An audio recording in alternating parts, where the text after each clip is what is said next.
Hey everybody, thanks for tuning into the Douglas Ducote Show. This is Dustin Gold, Douglas's producer. Just want to let all the mods know, thank you very much for showing up. Be a little more lenient this time. I had a lot of complaints from some of the people in the chat. We don't want to drive people out of there. If there are conservatives, Republicans, libertarians, freedom lovers, liberty lovers out there, we just have little disagreements. Don't bump those people out. Only bump out straight up leftist trolls who are here to cause trouble, or any of the fake Nazi brigade that likes to show up and create problems and then try to get our channel banned. Thank you to everybody that's donated to the live show and on the website. We appreciate that very much. We had a productive week. Doug was up here in Nashville, Tennessee, where we got to meet with Governor Mike Huckabee and talk a little bit about his book. And we also were able to get Doug on 99.7 WTN, Nashville's big conservative talk station. So Doug will be on here live in a minute. Thank you very much for tuning in to the Douglas Ducote Show.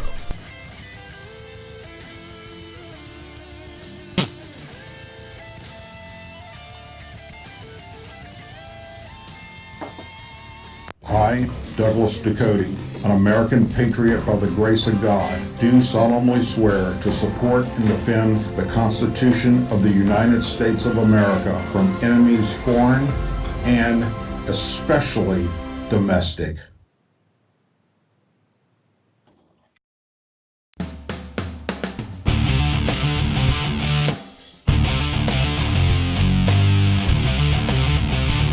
I, Douglas Ducote, an American patriot by the grace of God, do solemnly swear to support and defend the Constitution of the United States of America from enemies foreign and especially domestic. Say it with me. I pledge allegiance to the flag of the United States of America and to the republic for which it stands, one nation, under God, indivisible, with liberty and justice for all. Welcome to the Douglas Ducote Show.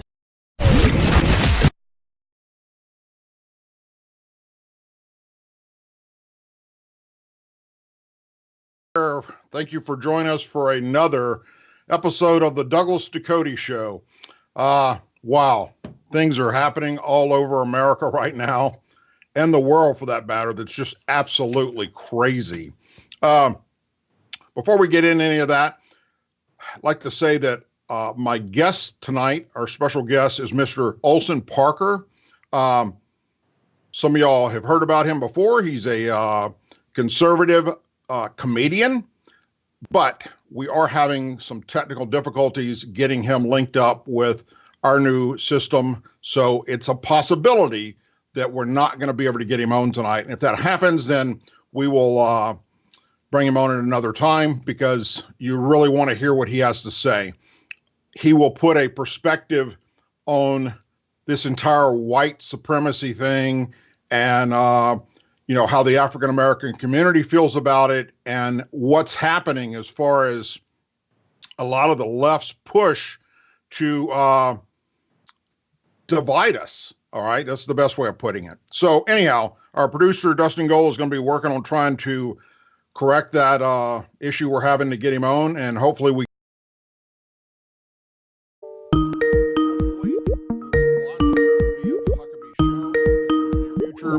I'm hoping to have it out by Christmas.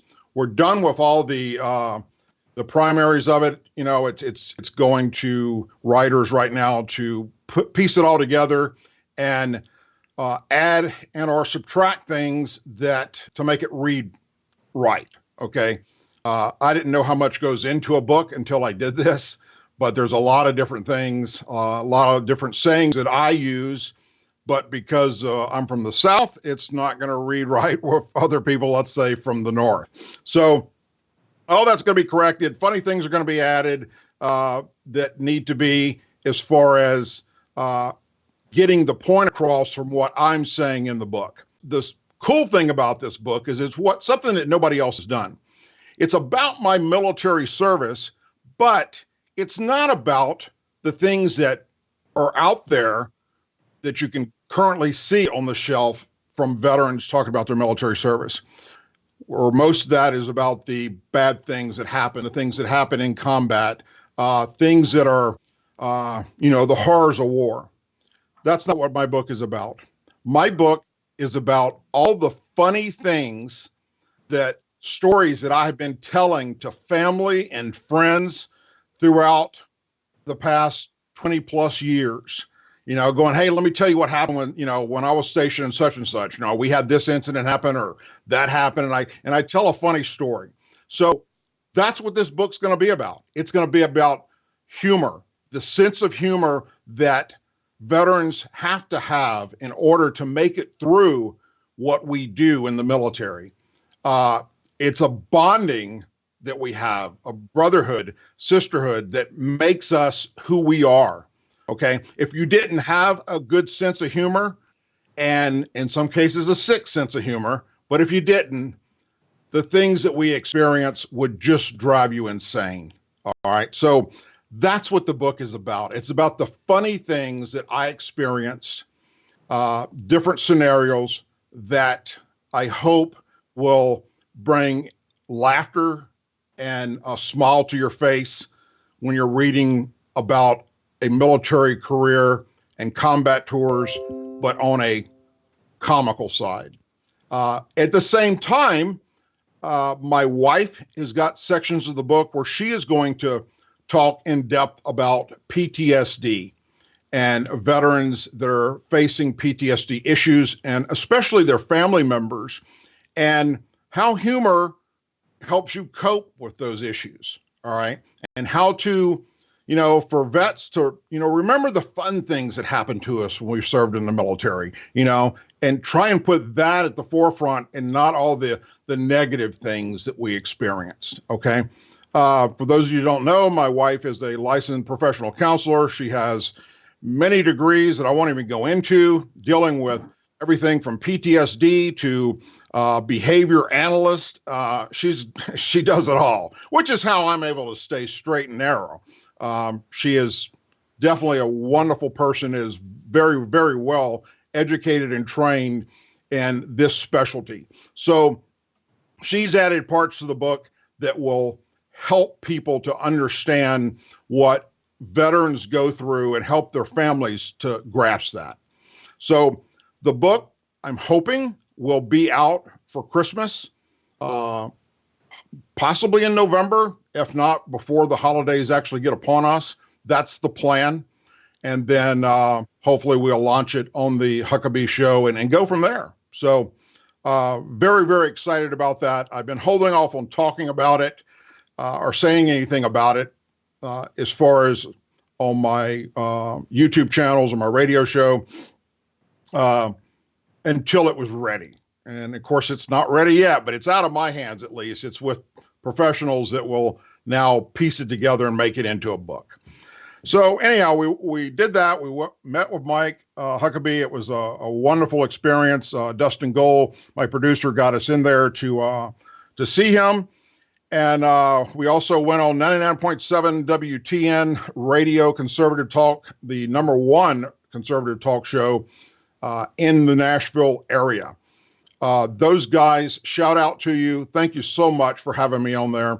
And it was to talk about the red flag laws and how it affects veterans. And we also talked about the things that social media is doing to veterans, basically veterans and conservatives, to shut us down on social media so we can't get the truth out there to the American people.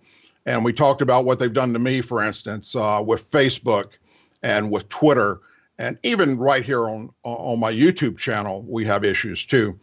Which was the reason for us putting together DouglasDucote.com. So if you're watching from YouTube, and if you're for the first time and you haven't already done so, please go to DouglasDucote.com and sign up with your email address. It's free. It's going to cost you nothing. So you will get information about what we're doing as we move towards 2020 and beyond. But also you're going to get things that you're not going to find on the YouTube channel. There are certain limitations that I have on YouTube that I don't have on my personal website. So I'm sure you'll find it very interesting if you're been watching any of my videos for any length of time. Excuse me. We also did some cool things while we were up there. Johnny Cash, the musician, was always somebody that I grew up. My parents listening to country music. My dad loved Johnny Cash. I always, heard that music being played in the family living room, and I grew up as a Johnny Cash fan too. We were able to go visit the Johnny Cash Museum. We were also able to go and visit his gravesite. That was a very touching and personal experience to go there and see all these things that they've managed to put on display about his life and his career.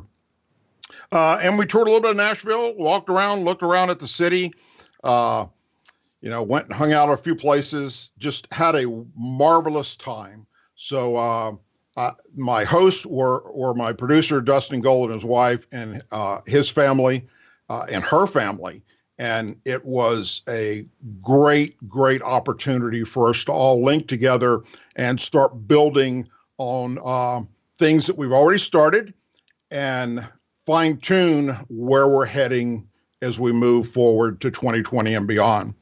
So let's see what else we got. I want to talk about the red flag laws briefly. And I'm not going to go into too in depth about this. If you don't know what that is yet, you probably should look it up. All right. Because we have a lot of Republican members of Congress that are agreeing with the red flag laws. And we have several states already in America that have implemented them. And just to put it in a few small words, basically, it will allow anyone, especially a family member, to contact law enforcement and tell them you may have said something that they found that was not proper. It could be on social media, something you shared, could be something you shared with a family member, but because you have a weapon, a gun, they have the ability now under this law to take it from you until they make sure that you're not a danger to yourself or others. And then that will be up to a judge. So you could be without that weapon for 30, 60, 90 days or forever. All right, depending on what they decide. Now, it's designed for those that have a mental illness. I get that. And I do not believe that anyone that has a mental illness should have access to weapons. But their purpose, the left's purpose and the Democrats' purpose, and what the Republicans aren't catching on to, is that it's to take away guns from veterans. Why? We've already had numerous members of Congress come out and say that we're a threat to America because we're combat trained. So if you think for 1 second that these red flag laws are not going to affect veterans in a negative way, in some cases, maybe yes, a suicide would be averted, or some type of a mass shooting will be averted. And that's great if it works that way. But if you get in an argument with a girlfriend and she decides to turn against you and make a false claim of something you said or did, cops are going to show up and take your guns. It's that simple.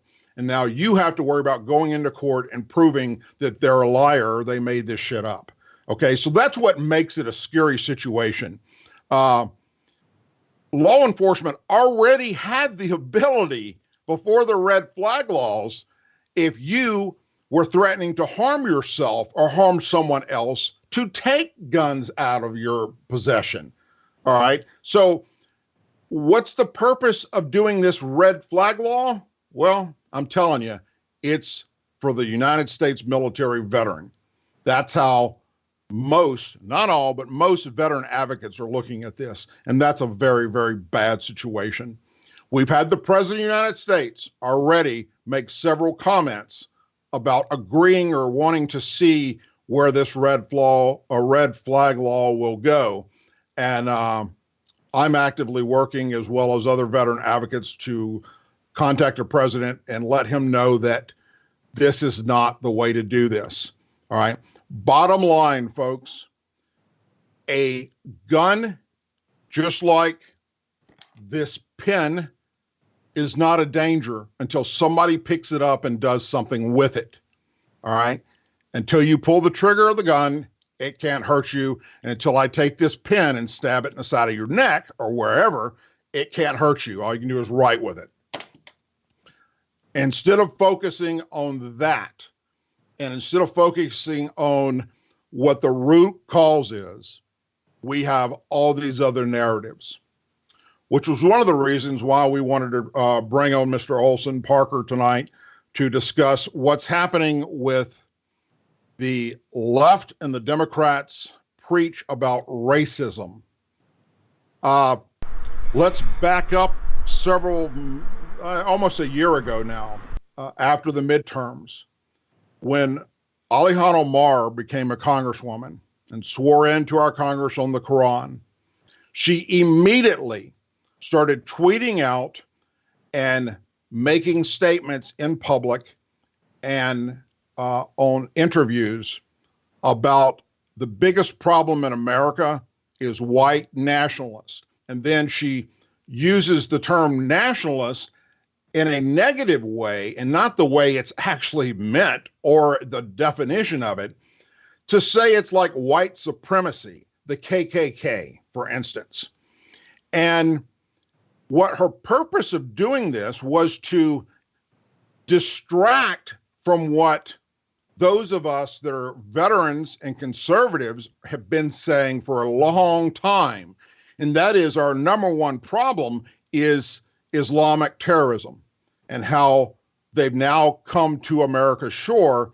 And we know for a fact, the FBI has admitted that there are many terrorist cells all across the country that they're monitoring. And there are arrests taking place. Every week, there is somebody arrested by the FBI that is actually trying to support terrorism or send money to ISIS, or they want to go over there and get trained to come back here to America and do harm. Okay? So her purpose was to steer that narrative in another direction.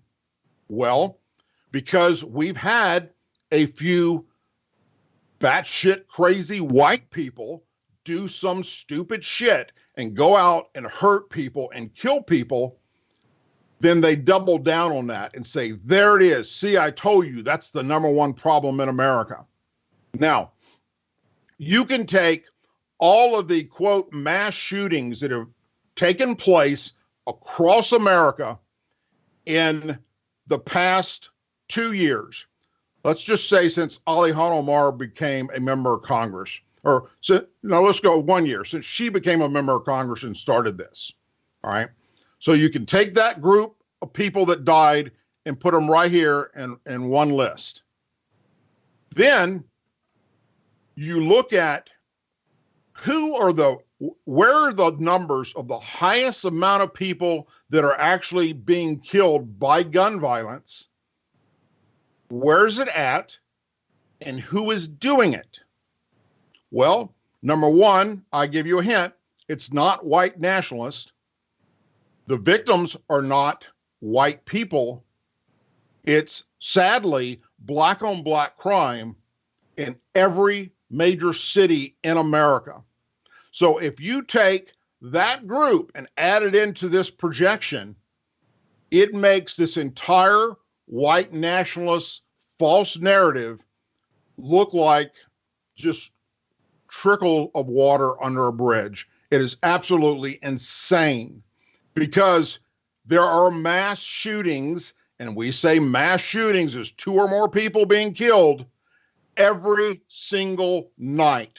Look at Chicago, look at Memphis, look at Philadelphia, Oakland, Detroit, all over, New Orleans, Baton Rouge. Hell, in Baton Rouge, Louisiana, where I grew up, there's at least 15 shootings a night, and at least 1 to 2 black youth are killed. So instead of facing the actual problem and trying to find a way to help the black youth in these inner cities, no, we're not doing shit about it. Republicans aren't doing anything about it, and Democrats aren't doing anything about it. All right. The same people that have been preaching on the left, all right, the Al Sharptons and the Jesse Jacksons, and even members of Congress, every one of them in the Black Caucus, what have they done to help the African American communities where this black on black crime has become an epidemic?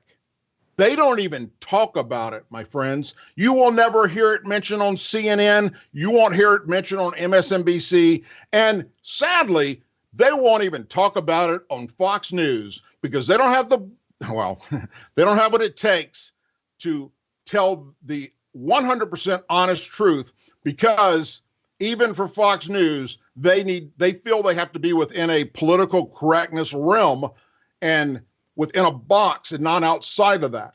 Like I go, for instance, where I will call it out for what it is. All right. We have a problem in America with black youth dying in massive amounts, and they're being killed by other black youth. Between the ages of 15 and 25, we're talking about thousands a year, compared to under 100 of white people or any race killed by a white, quote, crazy person, or in their case, they call them a white nationalist. All right. So why are they not talking about this? Why will they not address it? We had 8 years under Obama, when he also had his head of the FBI, the Justice Department, all of them were African Americans. And what did they do for these communities where these black youth are killing each other every single night? Hundreds of them. They didn't do a damn thing. Now, our president recently has called out some of these cities and has said what needed to be said. For instance, about Baltimore. You know, Elijah Cummings and all the left went all just crazy about how can you do this? That proves he's a racist.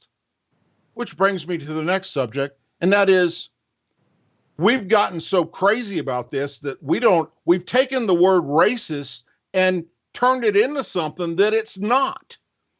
Now, everybody's a racist. If you disagree with a Democrat or a liberal, you now become a racist. If you happen to be black and you disagree, you're now an Uncle Tom. That's how stupid this has become. The Cory Bookers out there, the Kamala Harris, Sanders, Pocahontas. Look, these people have lost their damn minds. It is sickening. All right. I joked recently that it's almost as if they've come from, that aliens have come to America from another freaking planet and bred. And that's the results of it.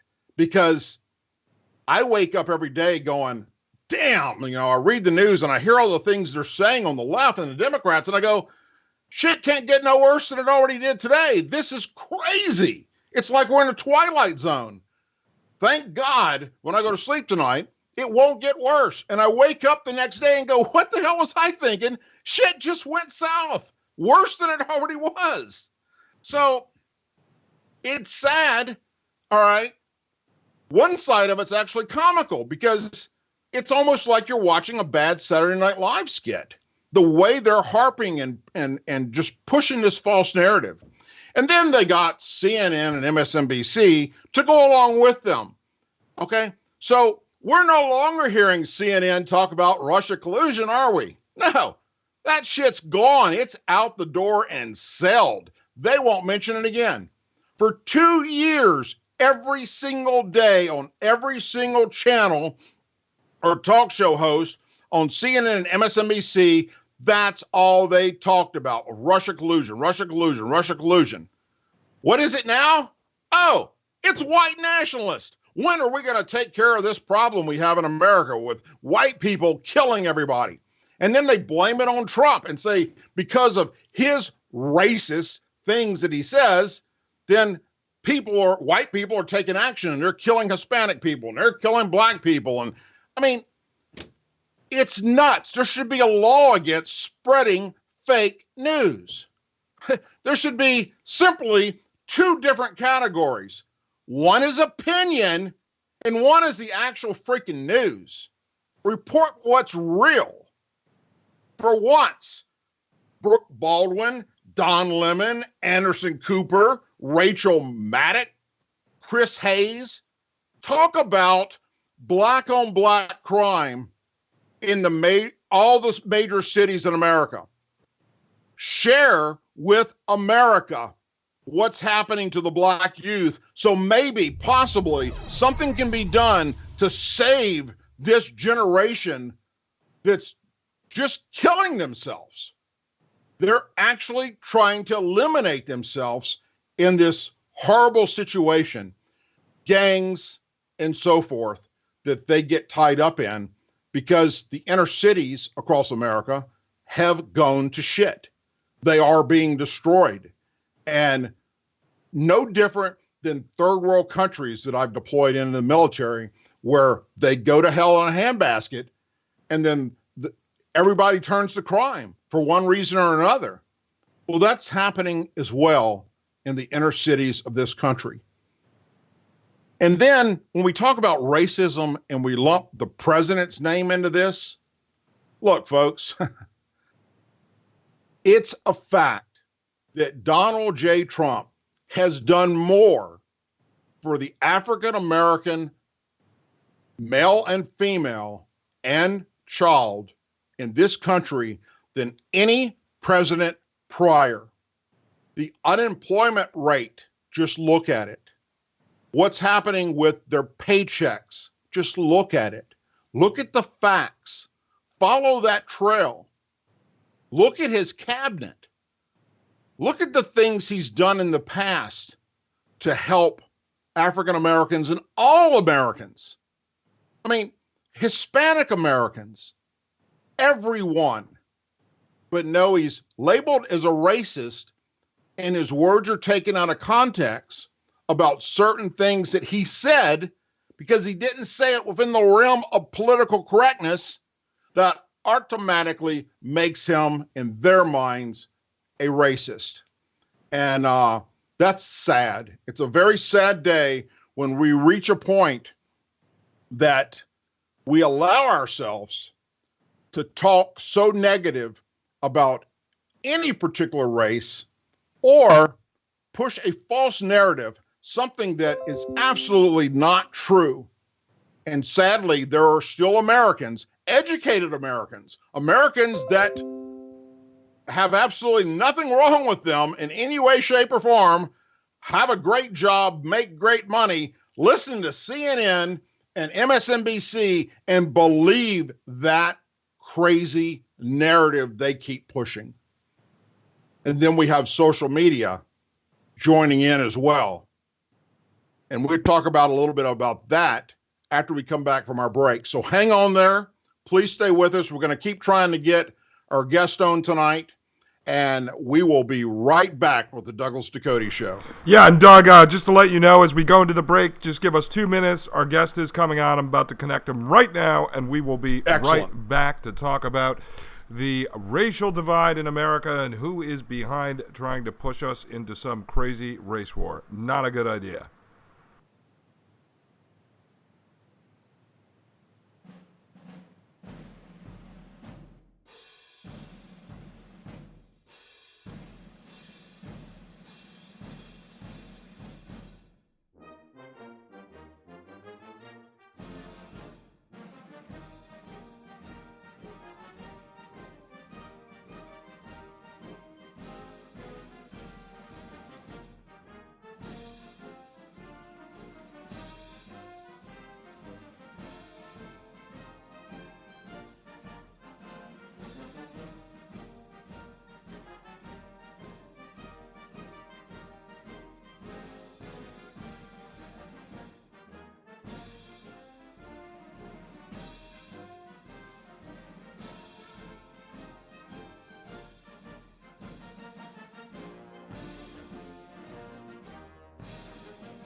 Okay, we're back from the break. Thanks for hanging in there with us, folks. I talked to you earlier about the gentleman that we have for our special guest tonight. Like you to please welcome Mr. Olson Parker. Olson, thank you so much for coming on with us. We want to hear your perspective. We want to hear what you see happening across our country. But before we do that, if you would, take just a moment to tell everybody about yourself.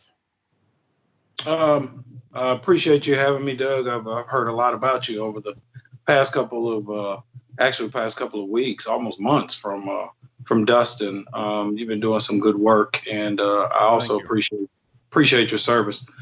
My name's Olson Parker. Originally, I was born here in Washington, D.C., but I grew up in Nashville. I spent a lot of time in the South, and I moved back here right before the general election. I moved back, I think it was like April or May, maybe June that summer, to be closer to family, and also because I knew the election was coming. I am, conservative. I on some things I'll lean a little left, but most things I don't make any left turns at all. That's what I tell people. I used to drive for Uber, and I'd be like, I only make right turns in this car. And then I moved here. I moved to DC, and I was like, I better be careful what I say. So you're never going to drive NASCAR because you're always going to have to go left if you do. Yeah, if I do, I wouldn't. Yeah, I wouldn't win a race. I hit a wall. Same here, brother. I moved back and not understanding, how dangerous the political climate is. I was kind of like, I talk a lot. I'm a comedian, and I have a tendency to talk a lot, and telling people I'm from Nashville, and I believe in God, and I didn't realize that a lot of people here took offense, or not really took offense, but they saw me as a threat, and I didn't know. I had no idea what. I was just so used to growing up in the South and people being nice and honest, and I just didn't realize that that before Trump got elected, I'm riding around saying, hey, Trump's gonna win, and they were a little taken aback, but I noticed none of them ever really said anything, but I could tell that it was becoming a problem. And then gradually it got worse and worse, and then now I don't even tell people, like I'm terrified. And people that aren't here, that are in Nashville, they're like, oh, I don't care. I would. It's different when you're here, because things can get violent, or it's just not safe for yourself or for your family. So a lot of times I try not to even speak about it. When you meet somebody that is conservative and that truly understands what conservatism is, when they truly understand what it is, it's like a breath of fresh air, and I think that's a big issue with what we're seeing now with the gun laws, and, with the violence and the hatred, and just for one, people have forgotten how to treat each other. And we've forgotten that, on both sides, these are human beings, and we've just forgotten how to treat each other. And a lot of it, we're being directed politically. And people don't understand. They don't understand that when your emotions get riled up off of a news story you just saw, that all of that it's not real. Like a lot of it's not real. They've taken sound bites, and they've taken bits and pieces, and they've put it together and to get your emotions riled up to move their political agendas. And the last thing that I've I've noticed the real hatred I saw. Remember when the young men came to visit the Capitol and wore the hats? Yes, yes, And the high school kids. right, and then you had the guy that was supposed to be a veteran.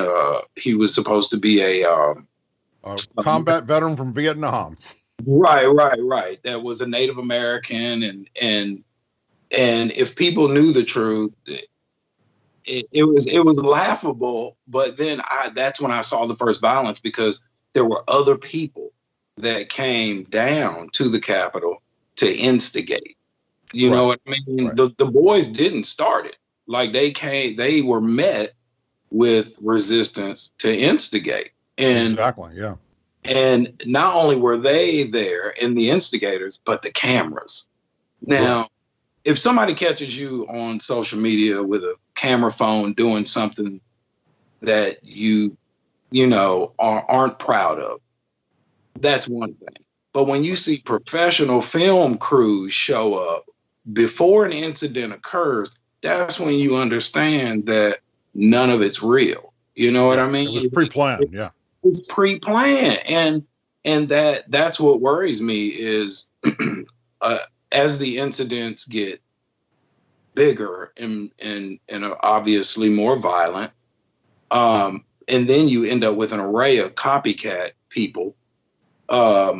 It worries me that you'll end up fighting. Americans are going to end up fighting each other and not even realizing that they were just being directed, indirectly. right. A false narrative will kick it off in a heartbeat is what they're doing. And if people were here in DC and saw it, it's just crazy. Like, okay, you have consultants and lobbyists and all these people eat dinner together, and their kids go to school together, and they all live in these neighborhoods. These neighborhoods are extremely close. Washington, D.C., literally you can get from one side of it to the other. It's five miles, really 3.5 livable miles. The rest of it is, a park. Right. So in 3.5 miles, you have 1 million people that come into the city. 700,000 live here, but 1 million come into the city every day from Virginia, Arlington, Maryland, and they cohabit, they eat together. But then outside of this diamond or zone, if you go outside of this area to places like Oklahoma or Kansas or Tennessee or Georgia or Mississippi, the only way they know what's going on is through the media and through the news. So when they hear these things and they think, oh man, this is real, this is big. And really, realistically back home, it's not that big. It's not. Right. But and that's what me and Dustin discussed, was we're trying to figure out like what forces are creating these agendas to fight one another. Like what? Yeah. Who's the money man? Who's supporting us? and who finances it? Because some of these operations, they take a lot of money, like to get people to those areas to create, chaos. It takes a lot of money and time. I did a documentary for a young lady where we filmed the Women's March, and then we filmed the inauguration the next day. Now, for me, I'm supposed to be a comedian, and I'm supposed to, go in. It's like a Daily Show type of deal where I go in and, make fun of people, or, and find the funny people and ask them crazy questions. And then we go back and edit it.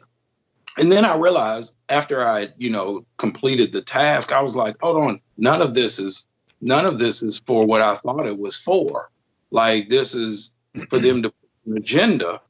There was a incident right near the Trump Hotel during inauguration where Antifa, supposedly it was an organization called J22 or something, but they tore up a bunch of limos. I don't know if you remember, and they were like, I remember that.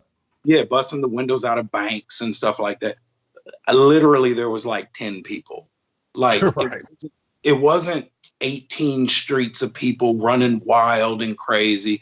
There was one controlled area where they could protest. I actually went in with Trump supporters, who were extremely nice to me. Like and I'll get to that in just a second, then I'll shut up. I talk a lot, so just tell me to be quiet. But when I look, I'm like, oh, they're tearing up the streets. I'm gonna be in the middle of a riot. Let me go check this out. There's like 10 people. You know what I mean? Right, I was like, right. man, this is not. But on the news, when I watched the news that night, oh, limos were on fire, and there were people running through the streets, and cops were arrayed. No, it wasn't that way. Cops actually let them do it because it was such a controlled thing that if they had gone outside of the area, they'd have been crushed, like that, by the police. Yeah. And the push for racism, especially right now, where Dustin and I laughed about it last night. I said, well, the problem is you got more white people saying they're sorry for being white than I ain't never seen nothing like it. Like it's ridiculous. Like every day in the news, it's another white person that says they hate it and they're upset and they're sorry. And I'm like, come on, what do you? I mean, like if I believed it, for me, it's not believable. But I know there's some kid somewhere else that truly believes it.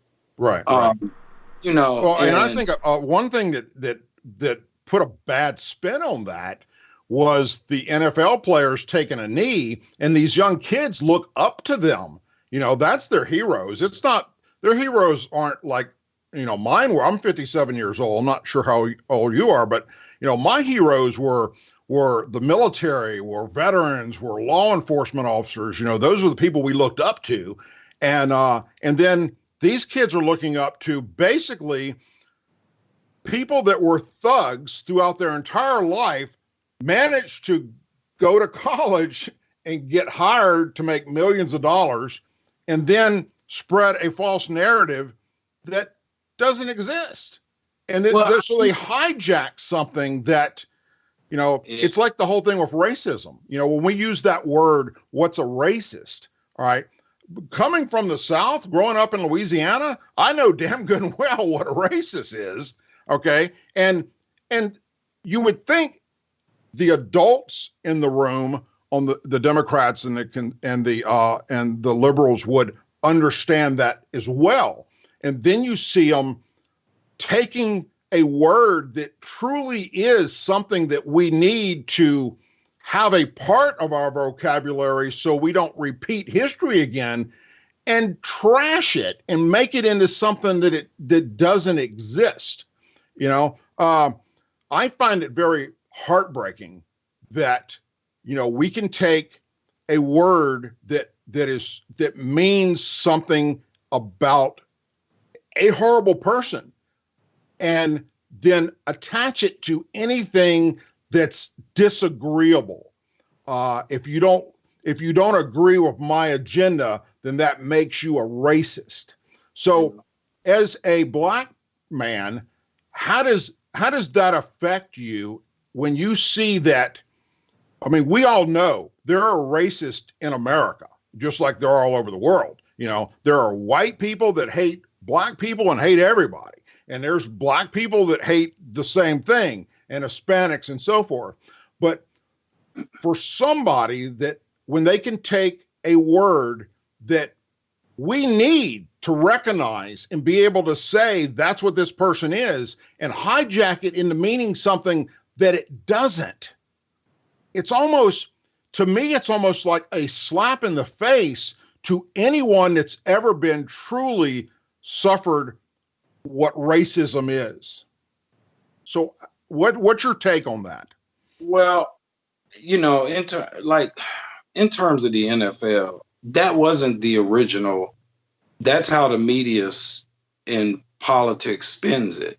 Because I don't know if people know, that wasn't the original protest. The original protest was about police brutality. It was never about, I don't even know how it went from that to, to the flag.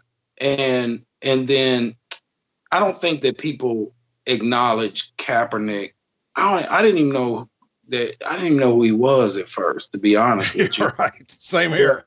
he was not a player. Like, I ain't know who he was. I'm being real. But I think that, in my household, I'm pretty conservative. I was raised, I went through the Baptist church, and I've my whole life, I've called myself a Christian. My wife is a little more liberal. So even in my own house, I've been called Uncle Tom and sellout and stuff like that when it comes to these conversations that we have about race, especially here as a comedian trying to get on stage. I mean, I have nobody to talk to, you know what I mean? Right. When it comes to going on stage here, of course I'm going to get called those names. I think the important thing for conservatives is to not buy into it. You know what I mean? Because they'll bait you into it with a meaningless conversation. Everybody knows that those shootings weren't caused by video games. We know that. But we also know that video games make you aggravated, they make you hostile, cause you insomnia, you can't sleep, you can't think, your concentration is broken, your spatial skills become better while your reading skills with your eye mobility is slower. Like, this is studies that I did in college on spatial skills with video games. Like, everybody knows that they're a problem. Now, before these incidents, everybody spoke and said video games have become too violent. Everybody. Now, all of a sudden, I see memes and people on the left saying video games are not the problem. And I'm like, we're not saying that video games caused the shooting. We're saying if you continue with society being as aggressive the way they are. Now, when I say that, the first thing they say is, well, you're a sellout. You're an Uncle Tom. You agreed with those people on that issue. Whoa, wait a minute. And I think that, as far as for white people, I think it's hard because anytime you say, all right, those guys down there standing on the corner are up to no good, and damn good and well they're up, good and well they're up to no good. In my neighborhood, I knew they were up to no good. I'm like, they out there all night long. They're up to no good. Like, they're not out there hanging out with the neighbor for a while, drinking a glass of wine and going back in the house. They're out there all night and there's trash all over the street. But if I say something, well, how come white people can stand outside, but your own people can't stand outside? So now it's a racism thing. So then you have white people that just don't say anything. Right. And that's not appropriate. But what they don't look at, which sadly, is that there are white people that hang out on the street too at night that are up to no good.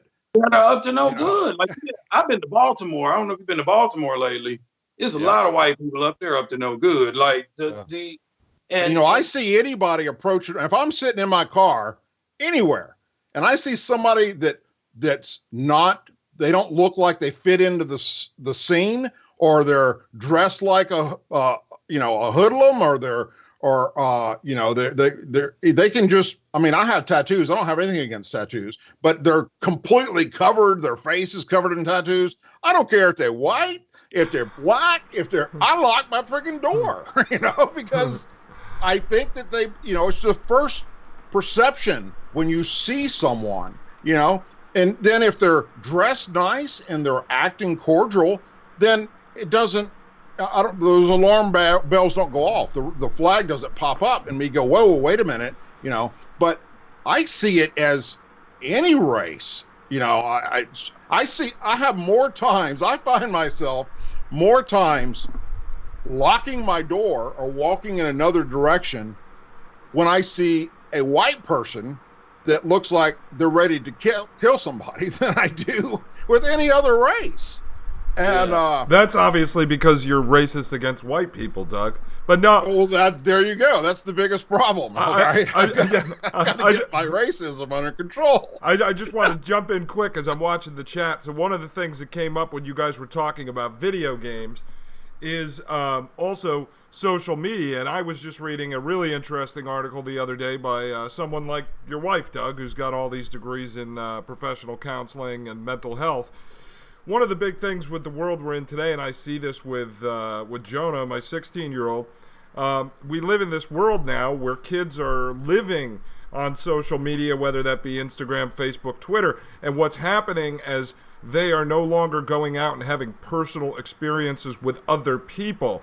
You're not developing that emotional connection, eye contact with other humans that is what will make you less likely to go out and punch somebody in the face or just go shoot a bunch of random people. I mean, again, Right. that's not the only problem, but we have a lot of different problems. Mental illness, pharmaceuticals, social media, video games, violent entertainment, all coming together, which is why I think we see the rise in these mass shootings, even though you can go back in time. There was mass shootings in the 1800s and 1700s. But right now we're seeing, I think, it grow because younger people aren't developing. Part of the problem is they're not developing human connection. Yeah. Yeah, I agree. You know, it's like they're in their own little world. I remember not too long ago, when my daughter was she was probably in, I guess, 10th or 11th grade, and I was taking her and a bunch of her friends to the movies one night, you know. So I had like 4 girls in the back seat and one in the front, and we're driving, and all of a sudden they're not talking at all. Like, they're not talking. They're just sitting there. And I realized they all have their phones out and they're like texting stuff. And I'm thinking, that's freaking weird. And then so we get to the movie theater, and I said, just out of curiosity, who the hell are y'all texting? They were texting each other. They weren't texting somebody else. They're texting sitting in the car, instead of talking out with their mouth out loud, they're texting shit to one another. And I put a stop to that in my house. I said, you know what, especially at the dinner table or when we go out to eat or whatever, don't pull your phone out, you know, young lady and young man, to my boys too, you know, because that's, you know, that's crazy. But that's what's happening a lot with the youth today. And they're not,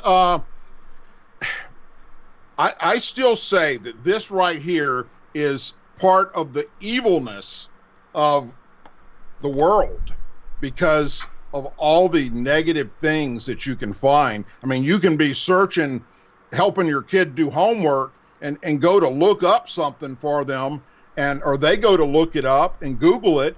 And then if the safety thing isn't on, all of a sudden every other picture is some kind of porn, you know, and you're like, whoa, wait a minute. You know, I didn't mean that, you know what, you know, and your kid's like, oh, wow, look at that, Daddy. What, you know? So now, I just wanted to bring something up, Olson, because you and I have talked about this. I experienced this growing up, you know, in inner city, and I was a basketball player. And then when I got involved with politics back in 06 to 08, I was doing a lot of work inside the city of New Haven, building by the way, allies. I don't think you ever played basketball. Oh, I did. Building allies with, you know, the black community when I was educating people on the effects of illegal immigration. We've talked about this before. I just want to put this out there for the audience, which is, I know we have black fans, but probably a majority of white, as white people now are all being lumped in and called Nazis and white supremacists. There's racism within the black community based strictly on the tone of your skin. Yeah, I mean, most definitely. Like, my wife is light, very light skinned, and we encounter it. We hear it every week. At least once a week we hear that, you know, and the racism that's within our own community based on skin color, it runs pretty deep.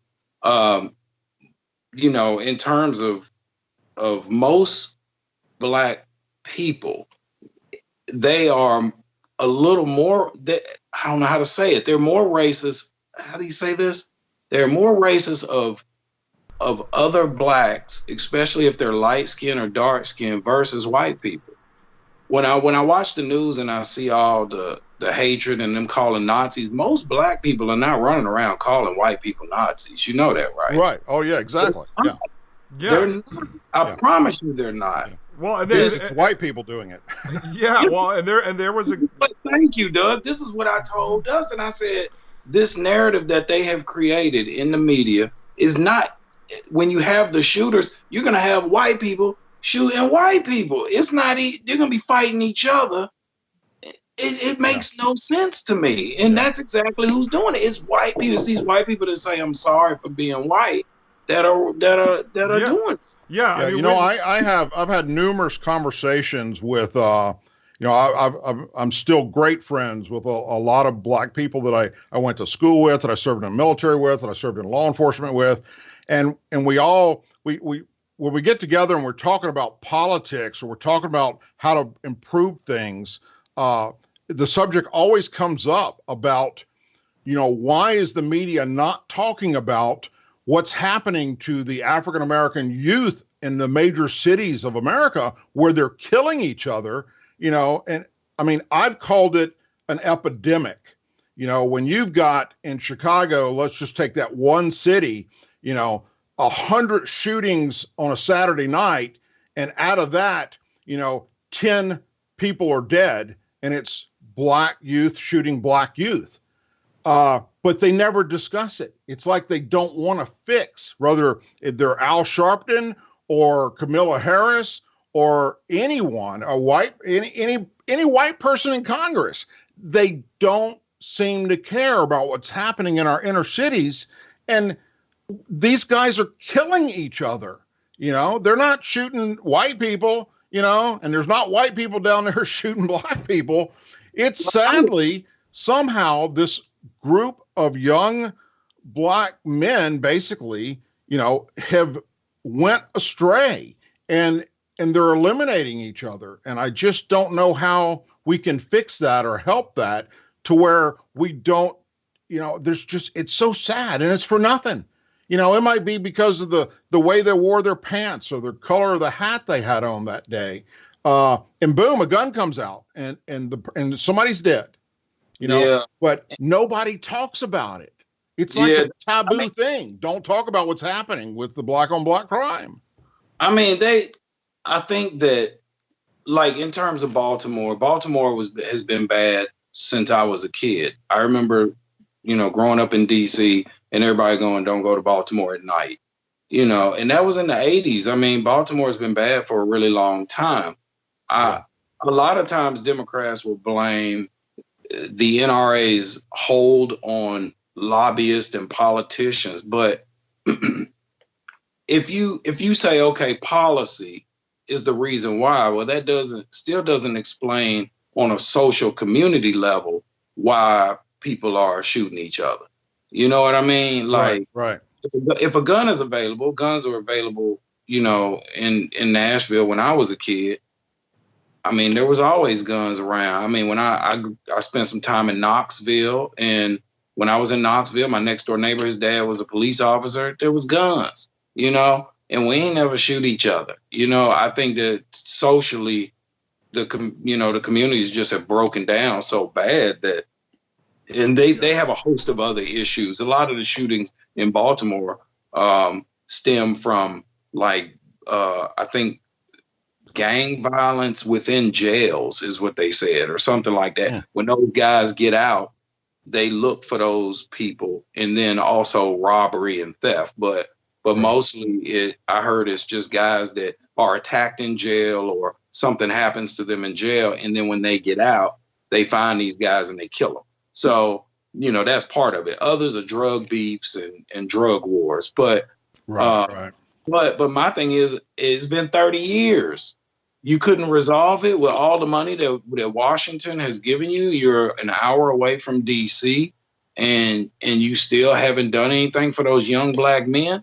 Yeah. When I go to Baltimore, those kids are 14, 15, 16. They're on the corner. They make more money squeegeeing windows. It's like all the money that the government has given you, and you haven't. There are no programs. You have homeless people, and there's 16,000 vacant, blighted properties. Like, where did all that money go? Like, I think those are valid points. And when you ask those points as a white person or a black person, now you're racist, exactly. because you said, hey, well, what did you do with the money? The 40 million that we gave you? They don't even have, I think they have Mountain Manor is one drug rehab that's in dire need of financing and funding. And then you have, and I'm like, where did all the money go? You know what I mean? Right, right. So, but you can't say that, because Yeah, if yeah. you say it, then they go, hey, he's a sellout, or hey, that Doug's a racist. You better stay away from Doug. He's going to ask you questions like where the money went. I mean, that's a question you're supposed to ask. Exactly. You know? Exactly. Where did the money go? And, sadly, it appears that even Elijah Cummings' own district isn't asking him that question. It's like they don't care. Well, anyhow, look, brother, it's at the top of the hour. We're going to close out our show. I want to thank you so much for coming on here and talking to us. I want to bring you back on too in the future, if you will. And look, I get up to DC often, and when I'm up there, hey, let's go out and get a steak, and hang out and say hello to each other. We have to go eat in Virginia. Okay, yeah, we do that.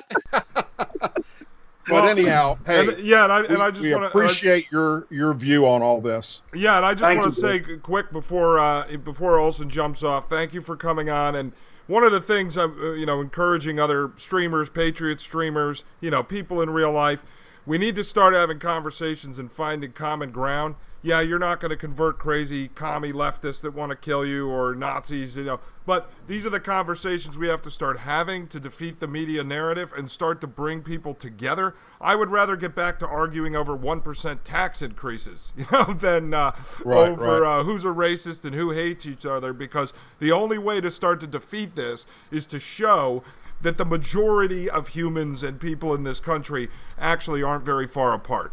And we can't fall into this media trap, and someone is obviously trying to drive us into a civil war, and it seems like it's coming from all sides. And sometimes you got to step back and try to take a look at the human side of things, and we need to start to come together as people and neighbors, and stop always falling into the media trap. Not that we're not going to criticize it, and Doug's going to do big rants, but I encourage people to have these conversations and start to spread a little bit that there is common ground. We can find common ground. Exactly. Well said. Well said. So, Olson, thank you so much, man. And we're going to have you back on again in the very near future. And I look forward to meeting you when I get up that way. Thank you, sir. And again, I appreciate your service. Dustin, I'm out. I'm going to go punch a liberal baby. Goodbye. I'm just kidding.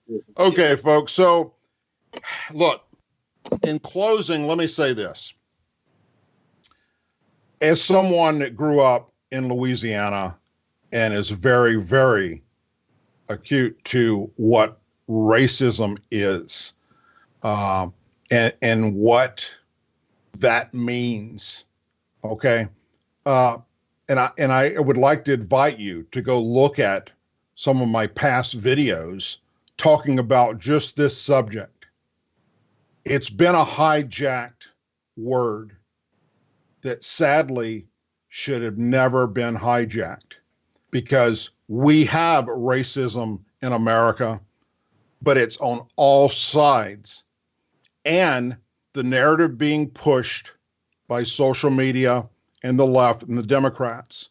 If you did not know any better, you just woke up from a 30-year coma, you would think that all of the white race is acting out as they did back during the days of segregation. And that is absolutely not true. It is a false narrative. What do we need to do in the future?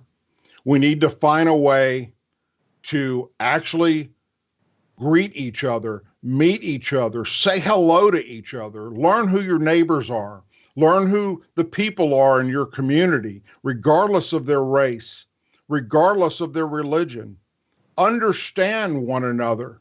Understand that we all come from different backgrounds, different cities, different experiences. But that's what makes us who we are. And there is no place in our society for racism, for what it actually means in the dictionary. But what they've done with the word is very sad. And I hope that somehow we can steer away from that and go back to the original meaning, Because if we refuse to look at what's happened in our past and we alter it, we're going to repeat it. And we don't need to have that happening in the streets of America. So, as always, please say a prayer for our men and women serving in the United States military, our veterans, our law enforcement officers, our first responders, and their families that every night worry about their loved one out there on the streets of America, and if they're going to come home. Folks, they need our prayers. And also our Blue and Gold Star families, those that have lost their loved ones and those that have their loved ones serving today. Keep them in your thoughts and prayers. Our president and our country. All things can happen when we come together and we stop listening to those that are trying to divide us. Thank you. I hope you all have a wonderful and blessed weekend. For now, I'm Douglas Ducote, and I'll see you next time on the Douglas Ducote Show. Have a blessed weekend, guys. I, Douglas Ducote, an American patriot by the grace of God, do solemnly swear to support and defend the Constitution of the United States of America from enemies foreign and especially domestic.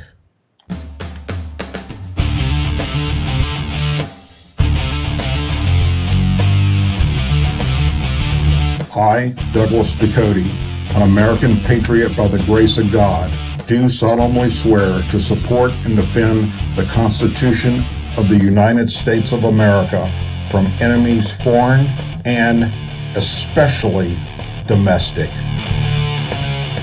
Say it with me. I pledge allegiance to the flag of the United States of America and to the republic for which it stands, one nation, under God, indivisible, with liberty and justice for all. Welcome to the Douglas Ducote Show.